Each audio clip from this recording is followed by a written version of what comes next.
Hello student, आज हम देखेंगे स्टैंडर्ड 12 चैप्टर 1 फिजिक्स का वैद्युत द्विध्रुव। इससे पहले हमने सारे टॉपिक कवर कर लिए हैं, जिसमें हमने सीखा है कूलम नियम क्या होता है, अध्यारोपण का सिद्धांत क्या होता है, विद्युत क्षेत्र क्या होता है, फ्लक्स कैसे होता है। वो सब बेसिक करने के बाद ही आपको ये समझ में आएगा। तो आपको पहले वो सारी वीडियो देखनी पड़ेगी, उसके बाद आपको ये वाली वीडियो देखनी है। तो आज हम देखेंगे द्विध्रुव क्या होता है। इसके बारे में मैंने अपने आगे की वीडियो में भी बताया था, एक बार और देख लेते हैं द्विध्रुव क्या होता है।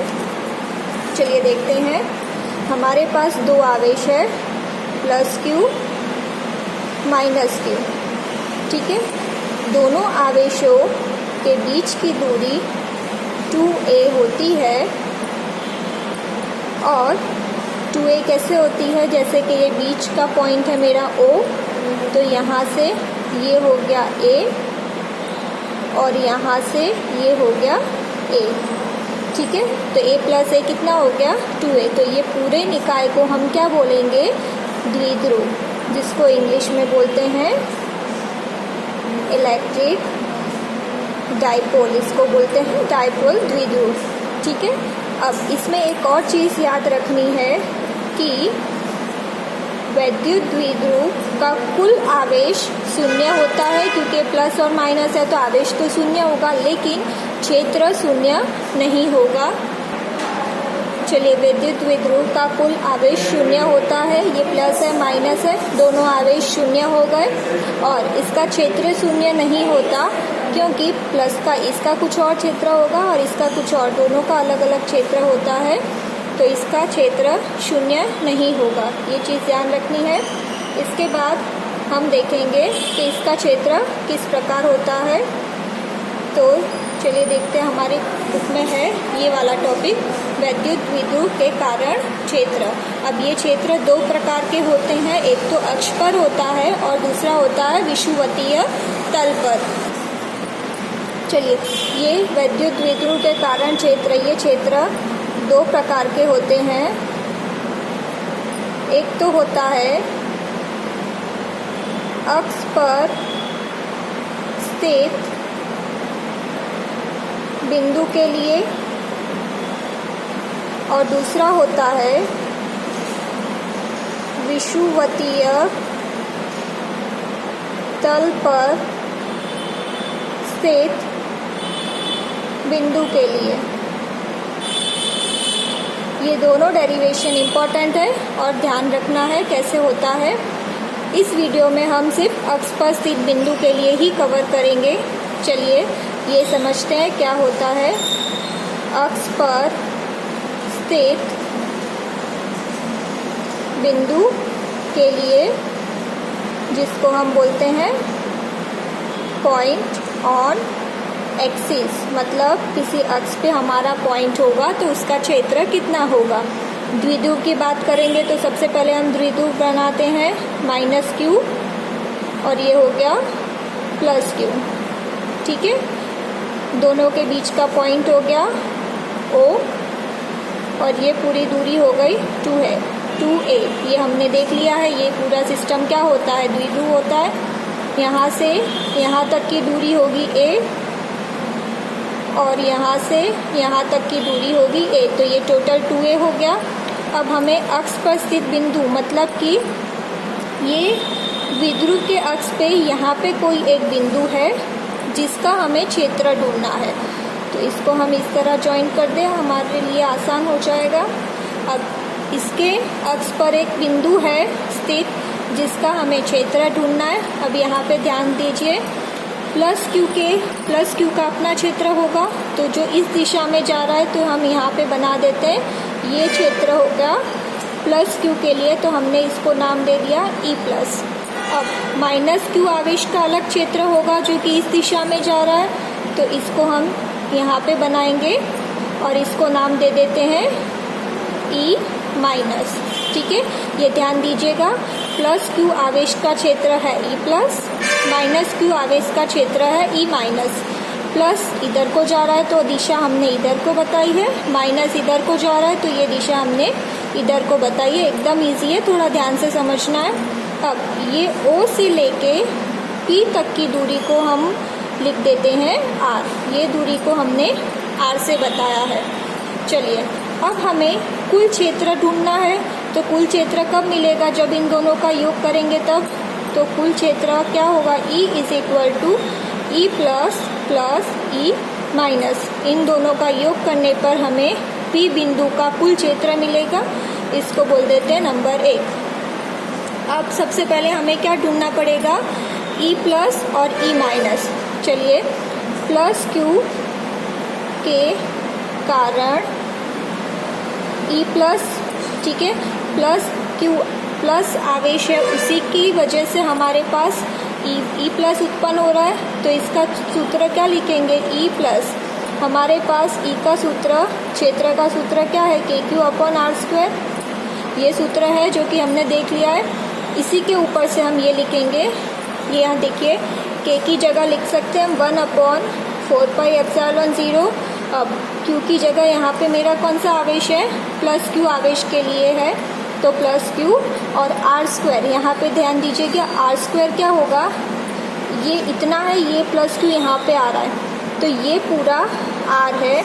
R में से अगर मैं A निकालती हूँ तो मुझे ये क्षेत्र मिल जाएगा, मुझे ये वाला क्षेत्र चाहिए, तो R में से A निकालना है, ध्यान रखना। तो ये हुआ R माइनस A का स्क्वायर, और ये आ गया मेरा एकांक सदिश P कैप।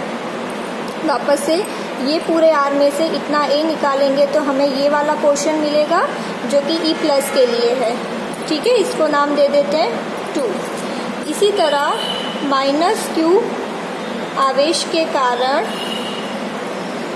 E माइनस होगा, तो E माइनस को भी हम ऐसे ही लिखेंगे 1/4πε0। Q की जगह आवेश कौन सा आएगा? माइनस Q के कारण उत्पन्न हो रहा है, तो माइनस Q। अब यहाँ पे आर स्क्वायर क्या होगा? माइनस Q यहाँ पे है, तो ये पूरा लेना पड़ेगा हमें। तो ये R प्लस A, ये बिंदु देखो, यहाँ से हम सारा अपना दिशा देखेंगे, तो ये पूरा ये यहाँ से यहाँ तक का R और ये हो गया A। तो ये पूरा डिस्टेंस, ये पूरा कितना हुआ? R प्लस A का स्क्वायर। हमारा यहाँ पे स्क्वायर है, तो ये दूरी को स्क्वायर करना मत भूलना। और यहाँ पे एकांक सदिश P, ये हो गया नंबर 3, ठीक है। इसमें थोड़ा ध्यान रखना, अब कुल क्षेत्र ढूंढने के लिए दोनों का योग करना है। ये दोनों कीमत हम अपने समीकरण 1 में रखेंगे, तो E क्या मिलेगा? चलिए समीकरण 1 में रखने से E इज इक्वल टू 1/4πε0, यहाँ पे plus Q R minus A का स्क्वायर, और यहाँ पे क्या आएगा? यहाँ पे minus 1/4πε0 Q upon R plus A का स्क्वायर, और दोनों में क्या है? एकांक सदिश है। माइनस Q आया क्योंकि यहाँ पे जो माइनस Q था उसका माइनस हमने आगे लिख दिया है, ठीक है। यहाँ पे जो माइनस Q था तो माइनस हमने यहाँ लिख दिया है, दोनों में से ये कॉमन आ जाएगा। 1/4πε0 क्या बचा यहाँ पे? Plus Q R minus A का square minus Q R plus A का स्क्वायर, और एकांक सदिश भी कॉमन निकल जाएगा, बाहर आ जाएगा। अब देखिए, इसमें से हम Q को भी बाहर ले सकते हैं क्योंकि इसकी जो माइनस साइन थी वो तो हमने यहाँ लिख दी है, तो Q को बाहर ले लेते हैं। Q upon 4πε0 1/R minus A का square minus 1/R plus A का स्क्वायर, और P एकांक सदिश। अब यहाँ पे हम स्क्वायर का सूत्र लिखते हैं, या तो सबसे पहले हम क्या करेंगे? एलसीएम ले लेते हैं। तो एलसीएम लेंगे तो यहाँ पे क्या आएगा? R प्लस A का स्क्वायर माइनस, और यहाँ पे आएगा R माइनस A का स्क्वायर। एलसीएम लेना सबको आता ही होगा, और यहाँ पे आएगा R माइनस A का स्क्वायर, R प्लस A का स्क्वायर और एकांक सदिश। यहाँ पे आपको मैथ्स के फॉर्मूला पता होने चाहिए। अब ये देखो, इसका सूत्र बनता है R माइनस A का स्क्वायर, R प्लस A का स्क्वायर बनेगा R square minus A square. ये मैथ्स में एक सूत्र है। A square minus B square का क्या होगा? ये बनेगा, ये क्या है आर माइनस ए का स्क्वायर, आर प्लस ए का स्क्वायर का क्या बनेगा are square minus A square का होल स्क्वायर। ठीक है, अब यहाँ पे q अपॉन 4πε0, यहाँ पे स्क्वायर का सूत्र लगाएंगे हम, जो कि क्या होता है A square plus 2ab plus B square. उस हिसाब से ये बनेगा मेरा R square plus 2ar plus ए स्क्वायर माइनस यहाँ पे बनेगा are square minus 2ar plus A square. Minus sign है तो यहाँ ब्रैकेट करना मत भूलना, क्योंकि नीचे हम साइन चेंज करेंगे। और यहाँ पे हो जाएगा मेरा ये वाला सूत्र आर स्क्वायर माइनस ए स्क्वायर का स्क्वायर, और यहाँ पे एकांक सदिश p। ठीक है, अब चलिए इसके आगे देखते हैं। हम क्या करेंगे, माइनस है तो ब्रैकेट खोल देंगे और साइन को बदलेंगे।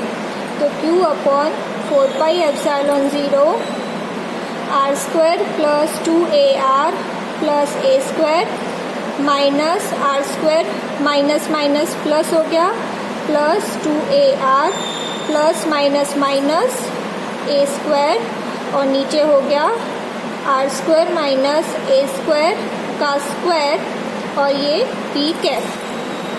ठीक है, ये स्टेप समझ में आया, कुछ नहीं किया हमने, ब्रैकेट खोला, माइनस है तो साइन चेंज करिए। अब यहाँ पे क्या कट हो रहा है, plus r square minus are square cancel, plus A square minus A square cancel, क्या बचा हम नीचे लिख देंगे q अपॉन 4πε0 प्लस 2ar क्या हो जाएगा 4ar upon r square minus ए स्क्वायर का स्क्वायर और p कैप। अब हम यहाँ पे वापस अपने फिगर पे जाते हैं। ये देखिए, हम फिगर के ऊपर से ये बता सकते हैं कि r जो दूरी है वो बहुत ज़्यादा है a के कंपैरिजन में। a की दूरी कम है, r की दूरी ज़्यादा है, तो हम ऐसे लिख सकते हैं r is greater than a, मतलब कि जो r दूरी है वो a से बहुत ज़्यादा बड़ी है। तो हम इसमें क्या करेंगे, a को इग्नोर कर देंगे। फिजिक्स में हम यही करेंगे, जो छोटा होता है उसको इग्नोर कर देंगे। तो क्या होगा q अपॉन 4πε0 4ar अपॉन, ये तो इग्नोर कर दिया, तो ये क्या होगा आर स्क्वायर का स्क्वायर r 4 p कैप। ठीक है, a छोटा था तो a को हमने नेगलेक्ट कर दिया है, तो आर स्क्वायर का स्क्वायर क्या होगा r4, एक आर कैंसल, तो क्या बचा q upon 4πε0 4a upon r³ का कैप। ठीक है, हमारे पास क्या बचा 4a r³ का कैप। तो इसको हम अच्छे से लिख देते हैं 4a³ upon 4πε0 r³ p cap. ये हमें मिल गया p बिंदु का विद्युत क्षेत्र। एकदम इजी डेरिवेशन है, थोड़ा सा ध्यान देना है। E कितना मिला 4a³ 4πε0 r³ है, और ये p कैप एकांक सदिश। कुछ नहीं किया है हमने, सबसे पहले क्या किया एक बार और देख लेते हैं। सबसे पहले हमने E प्लस और E माइनस को ढूंढा, दोनों को हमने ये सूत्र में रख दिया क्योंकि हमें कुल क्षेत्र चाहिए। दोनों को यहाँ पे रखा, Q और 4πε0 कॉमन था तो उसको बाहर निकाल दिया। फिर यहाँ पे LCM लिया है तो ये ऊपर आ गया।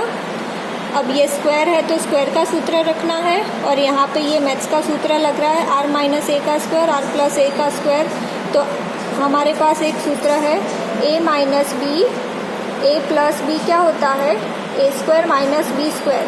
तो उसी तरह यहाँ पे क्या है a minus b, a plus b का तो हो गया a square minus b square, और दोनों में स्क्वायर है तो एक और स्क्वायर लगाना है। ठीक है, तो ये लिख दिया, जो कैंसिल हो रहा है कैंसिल कर दो, जो बचा वो नीचे लिख दिया। अब r की दूरी बहुत ज़्यादा है a के कंपैरिजन में, तो a को हम क्या कर देंगे नेगलेक्ट कर देंगे, कैंसिल कर देंगे। तो r स्क्वायर का स्क्वायर क्या होगा r4, एक आर कैंसिल, तो क्या बचा r³, और इसको हमने इस फॉर्म में लिख दिया। ये हो गया मेरा अक्ष पर स्थित बिंदु के लिए विद्युत क्षेत्र, जो कि ये क्षेत्र है मेरा P बिंदु के लिए।